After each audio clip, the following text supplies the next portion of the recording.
What's going on, you awesome people? Welcome back to the channel, and welcome to another week and another week's review of the Mandalorian. And oh boy, what an episode this was. It was a redemption for a certain character that really didn't get the justice in the movies, the way his storyline ended, and we'll get that to later. It was full on action packed. I believe this episode is about like 32, 33 minutes, and maybe 3 minutes of that episode, or maybe pushing it 4, was like them talking or something, between characters. Other than that, it was action, action, action. And there's some good stuff. I have small nitpicks.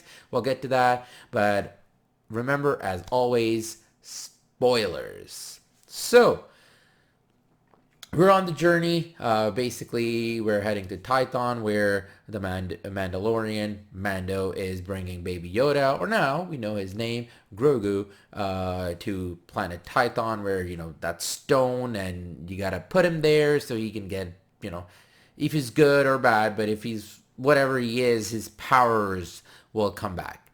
So, there's a really good, actually not even good, a great father-son moment, if you want to call it like that, between Mando and Grogu. I still want to call him Baby Yoda. I'm going to call him Baby Yoda.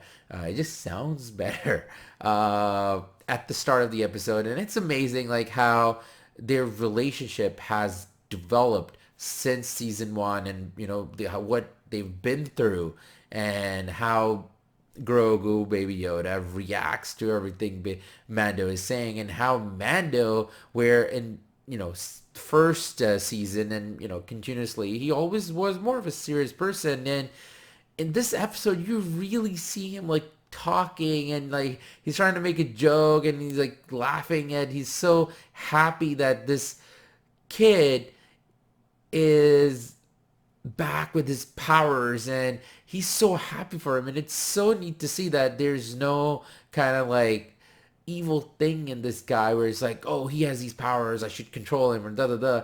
There's this very sweet moment, and I loved that he really takes pride in what he does. And that Mandalorian, that character, it's very much still intact, and I loved that. So they land, and he puts him in the rock, and first basically nothing's really happening, and they're like, okay, he's like goes around the rock, and nothing's really happening, and it's like, okay, what's going on? And then we see another ship landing.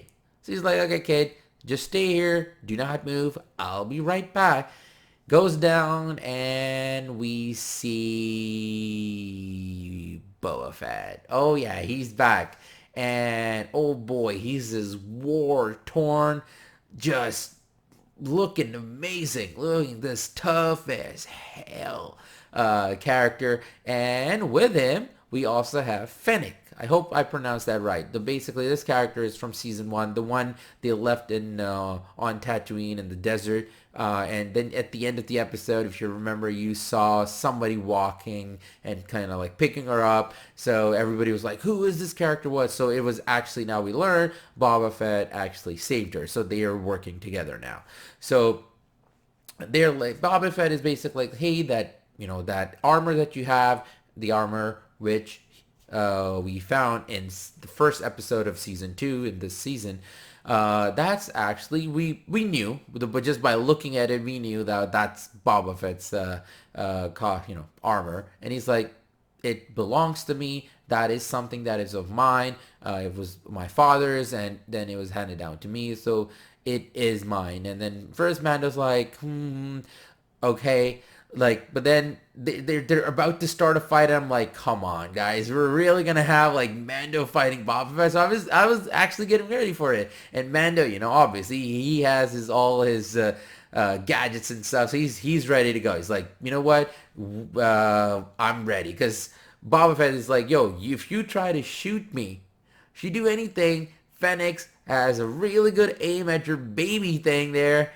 He gone is like, yo, I can do better. So that talk back and forth was really neat. You can really tell there was these two experienced fighters, or whatever, mercenaries if you want to call them, and they know how things happen, and they're talking to each other, and I loved the dialogue there. And then while they're also talking, Baby Yoda, you see this scene that he actually finally understand how things work, and then you really see this, I call it a Dragon Ball Z moment. He's like this energy thing, the going energy field going up, and it really is that Dragon Ball. If you know that series, the animated series, which I'm pretty sure a lot of you would know or should know, it just felt like a very Dragon Ball moment, and I loved it. I'm not saying anything against it. And you see him like really like just sitting there meditating and taking it all in. And this field, this force field, whatever it is, it's strong. You cannot penetrate it. So while they're doing that, basically he comes back up. He's like, oh, this is happening, and then they see ships falling out, and they actually agree that between Baba and Mando, Baba's like, okay, we need to calm down, let's just discuss this through. So then they come to an agreement that, okay, help me save the child from these troopers, and armor is yours. So then that's it. There's that to talk. Those are like just the first few minutes, and then it's just troopers land, and oh my god, there is just action, action, action, action, action. And the best part out of all of this is that they show Boba Fett fighting in his true form. Is how it's supposed to be. And why this is a redemption? Because at least from how I look at it, Boba Fett is something from the original movies. Everybody thought he was going to be something, and in Return of the Jedi, the way his death happened, or at this point, obviously he didn't die, but at that point, obviously he went down the plan and whatever, and we're like, that's it. He's this mighty mercenary and all. He gets the job done, right? And then all of a sudden that's like the first 20 minutes or so, and he gone just like that, or just because somebody just mistakenly pushed him and he went down, and that's it. So this was a great redemption piece for him, not just like bringing him back, but actually showing him how ruthless he is. Man, he did not use no guns. He had the staff, and he beat the shit out of the stormtroopers. Oh my god, there were like bones breaking, backs breaking, armor breaking on those stormtroopers. They did not have a chance. And there's the nitpick, a negative nitpick I have, but I'll get to that later. I'll get the positive stuff out. And it was this great sequence. And same thing with Finnick. Like, she's really good with the gun. And it really, really showed these stormtroopers really trying to break her barrier. Like, basically, her job is to not let them through, because Baby Yoda is up there getting his shit done. They can't let them through. So their point is to just be the center, right? That's the defense. And she's going at it. It's like all John Wick shooting, like one shot here, one shot there, and all that. And again, there's a bit of choreography problems, both in Mando's and, sorry, not Mando's, Boba Fett's and Fennec's. A few scenes here and there where some things didn't make sense, but overall though, just great set piece with Mando, Boba, and Fennec just fighting all this, and it's action. It's just nonstop. It's like one ship lands, they beat them, another ship lands, and it's like, geez. And then you see Empire is like, we had enough. They shoot a damn laser down. Mando's ship is gone, and we finally see dark troopers flying like Iron Men. So yeah, I guess they want to make the people who are like, like the sequels that just came out, and you see stormtroopers with jetpacks. And some people are like, oh, they're taking away all that we love. And, you know how it was with the sequels that just came out. I like that idea. So I guess it's, in a way, in my mind, though, I was like, okay, they're bringing everything together. They're making everyone happy. And I liked it. Like, I don't mind. It's technology, man. Like, obviously, if they start flying, it makes sense to me. Like, hey, why wouldn't you put something to have an advantage, right? So yeah, these Dark Troopers, they fly. They fly, and they're big, powerful, like, geez, robotic things. And the special effects all through was amazing. And, like, the way you feel the sound and the way the fights and the usual sounds we have for, the lasers and stuff, it was all Star Wars. It was like pure Star Wars that we want. And it was very like Rogue One. Very much what like Rogue One, like raw people getting beaten down. The violence was there. Yeah, the blood wasn't there, obviously, but violence, like violent things are happening. They're not keeping this safe. And then basically what happens at the end is that by the time they are able to reach upward. Oh, something I forgot. Because of that force field, Mando a few times comes up to actually check on Baby Yoda and be like, hey, we need to go. You cannot stay here. You cannot. Let's go. And he tries to go through that field, but throughout the episode, like, he just can't. And it's like, I think he tries like 2 or 3 times. He just can't. But then, obviously, he goes down to help the others fight these stormtroopers through. And by the time they try to get back up, the Dark Troopers come down, and Baby Yoda, we also learned that once he like starts using these things, his powers and all, he goes to sleep. So he's just so tired, and by the time they come back up, they've picked them up, and they're gone. They're gone. And Boba Fett, obviously, Mando's ship is gone. Boba Fett with his ship tries to, go after them, but then he sees this big ship, so they're like, okay, let's not start a fight here. We're not going to be able to take them on. Just see what that ship is, and then we'll track it later. So they come back down, and Mando's like, okay, I gotta go save the baby. And another cool thing I think is gonna happen later, and I can't wait for like a whole team up, is that Boba Fett and Fennec are like, okay, we made a promise, we made a deal where, you gave me the armor, but I was not able to help you protect the baby. They got the baby. So we're going to stay with you, and we're going to help you get him back. So with Boba Fett's ship, they go back to Cara Dune, and Kara's like, yo, I'm a New Republic legit person now. I can't just do stuff like this. And Mando's like, hey, can you find me this guy and from season 1? And she's like, I just can't go. And he's like, yo, come on. They got the baby. They got the baby. And she's like, oh shit. So you see that face, and you know they're all gonna team up, and they're all gonna go. And it feels like it's becoming that very Rogue One kind of film, like, how it was at the end, raw, people dying and the violence, and like, really loved it because it was all in your face. That was so special. And it's this part of the season, the rest of the season, that's what it feels like, that's what it's becoming. This show is not being apologetic about anything. It's showing you how raw Star Wars can get, and it's not afraid to do that. And then towards the end of the episode, the last scene, we also see like a really hilarious scene. So obviously they've captured Grogu, Baby Yoda, and he's in this room, and there's 2 stormtroopers that are in the room.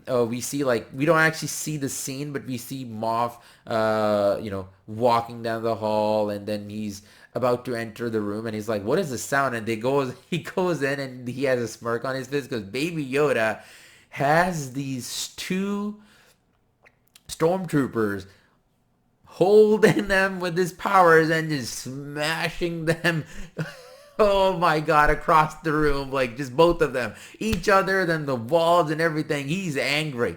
And then I think that's what Ashoka was saying, that there is this dark thing in him. And I feel like the tragedy is not just him getting captured, the tragedy is also that he might, because of this incident, he might just go to the dark side. And it's going to be sad because of how, just cute and how lovable he is and how we've been rooting for him and Mando since the start of the second episode of the first season, right? When we finally were like, oh, baby Yoda.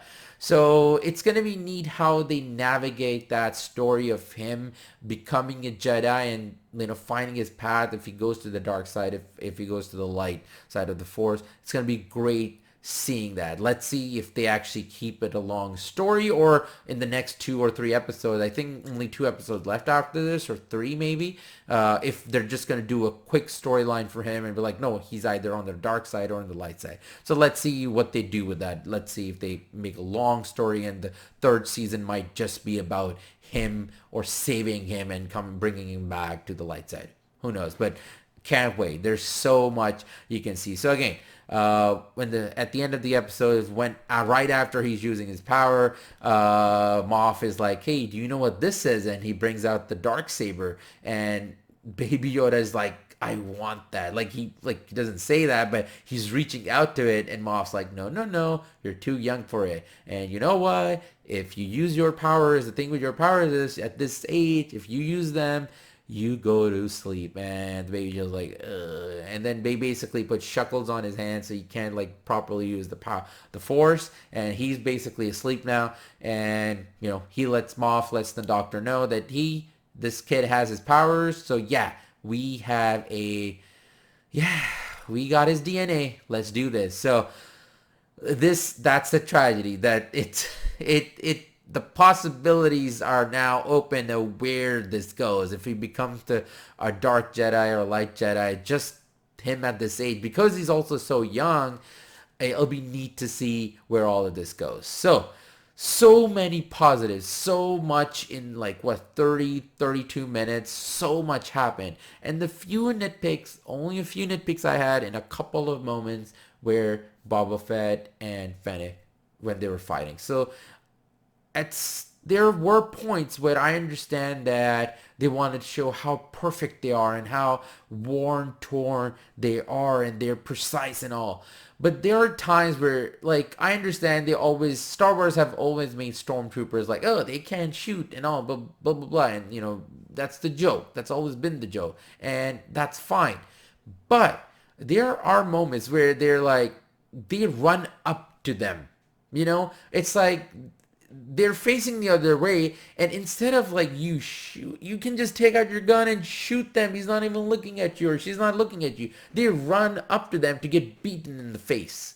It's they're just small moments, couple moments in the fights that it takes you out quickly, because everything else is happening so perfectly and the choreography is perfect. There's those moments that just take you out. So you will feel that hey, they're pros.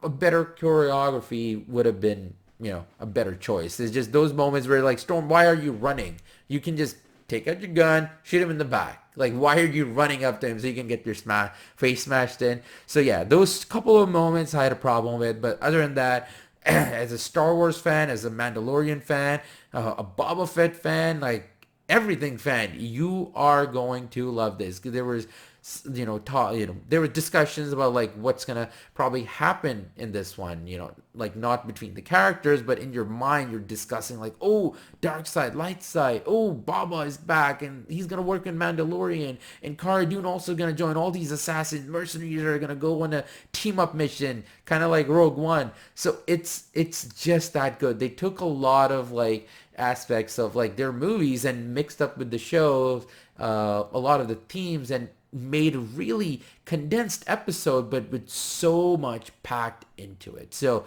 overall, I give this a 9.5 out of 10. Another 9.5 out of 10. Again, those nitpicks always just bother me, so that's why it's not a perfect 10 out of 10 for me. But other than that, it's everything anybody would want. A Mandalorian fan, this was Mandalorian episode, but it was also a Star Wars episode. It was a really perfect blend of both of the worlds. So there's my take on it.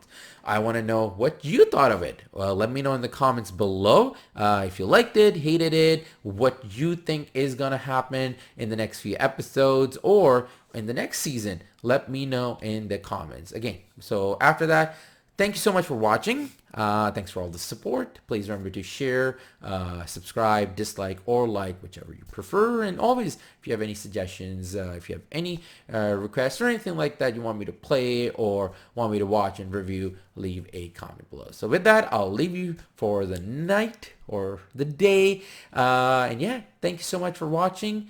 Take care, and I will catch you all later. Until then, ta-ta, AK out.